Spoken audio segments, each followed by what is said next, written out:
നമുക്കിത് അടിപൊളി ഈസിയായ മീൻകറി വെക്കാം. നല്ല തേങ്ങ അരച്ച മീൻകറി പയ്യന്നൂർ സ്റ്റൈലിൽ. ഇതിന് പയ്യന്നൂർ ആണോ അതോ നമ്മുടെ വീട്ടിലെ മാത്രമാണോ എന്ന് ചിലപ്പോൾ കറി കണ്ടിട്ട് നമുക്ക് പറയാം.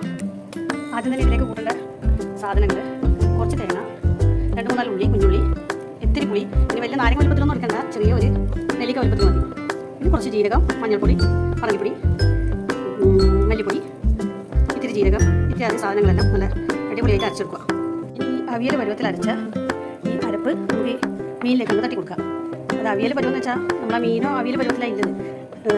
മാലാൻ, മീൻ ചൂട്ട, കാരച്ചൂട്ട, പ്രാച്ചി, നൂല് ഇത്യാദി മീനുകളെല്ലാം ഉണ്ട്. നിങ്ങളുടെ നാട്ടിലെല്ലാം എന്താ പറയുക അതുപോലെ പറഞ്ഞോ.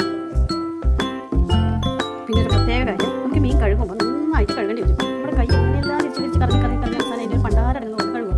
നല്ല പ്ലാസ്റ്റിക്കിൻ്റെ പൊട്ടിയിട്ട് നല്ല കഴുകിപ്പിട്ട് കഴുകി അവസാനം ഇത് മീനാണോ അപ്പോൾ നമ്മളെ കയ്യെന്നെ ഊരി പോയാൽ നമുക്ക് എല്ലാ രീതിയിൽ കഴുകാം. ഈ കത്ത് നടപ്പിലേക്ക് നമുക്കിത് അങ്ങ് കയറ്റി വെക്കാം. നോക്കാം എങ്ങനെയാവും, ഏത് പരുവത്തിലാണ്.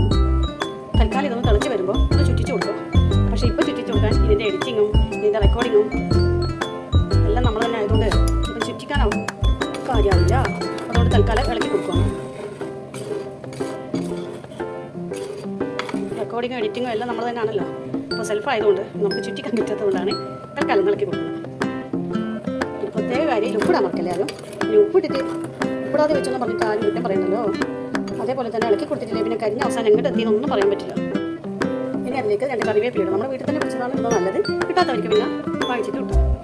നല്ലൊരു ടേസ്റ്റിന് വേണ്ടി നമുക്ക് ഇതിലേക്ക് ദിവസം ഉള്ളി കാച്ചി പോകാം. അതിന് വേണ്ടി ഉള്ളി ഒന്ന് കാച്ചാം. പിന്നെ നമ്മുടെ ഭാഷ മനസ്സിലാവണമെങ്കിൽ നമ്മൾ കണ്ണൂർ സ്ലാങ്ങിലത് പോയി ഗൂഗിളിൽ പോയി തപ്പിയെടുത്ത് അതിലുണ്ടാവില്ല അത് പ്രത്യേകം നോക്കിയിട്ട് നോക്കാം. അങ്ങനെ ഏകദേശം നല്ല ചുവന്ന ഉള്ളിയിലേക്ക് നമുക്ക് കുറച്ച് പറങ്കിപ്പൊടിയും കുറച്ച് മല്ലിപ്പൊടിയും എന്നിട്ട് നേരെ അതിലേക്ക് തട്ടിയാൽ മതി. അങ്ങനെ അരമണിക്കൂർ നേരം കൊണ്ട് നമ്മുടെ മീൻ കറി റെഡിയായ ഏകദേശം. എൻ്റെ വീഡിയോ ഇഷ്ടപ്പെട്ടാൽ സബ്സ്ക്രൈബ് ചെയ്യുക, ലൈക്ക് ചെയ്യുക,